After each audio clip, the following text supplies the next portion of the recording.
ఇవి కూడా 100.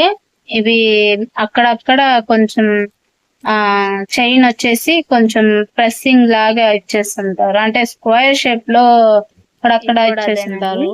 ఇది కొంచెం ప్లెయిన్ గా వచ్చేసి వస్తుంది. ఇది కొంచెం మెలికల్ లాగా వచ్చే లింక్స్ లాగా వస్తుంది. ఇది కూడా ప్లెయిన్ సరుడేనండి. ఇవన్నీ ఏవైనా కానీ 100 రూపీస్ అనమాట. 100 తక్కువలో కావాలన్నమాట మన కలెక్షన్. సరుళ్ళు చూసారు కదా, వాటిలో మోడల్స్. మీకు ఎవరికైనా నచ్చినట్టు కనుకైతే కామెంట్ సెక్షన్ లో తెలియజేయండి. మేము ఫొటోస్ అనేది క్లారిటీగా తీసి పెడతాం మీకు, మీరు పర్చేస్ చేయడానికి బాగుంటుంది. నెక్స్ట్ వచ్చేసి మీకు ఎవరికైనా నచ్చినట్టయితే వీడియో కనుక లైక్ చేయండి, మీకు తెలిసిన వాళ్ళకి షేర్ చేయండి. బాయ్.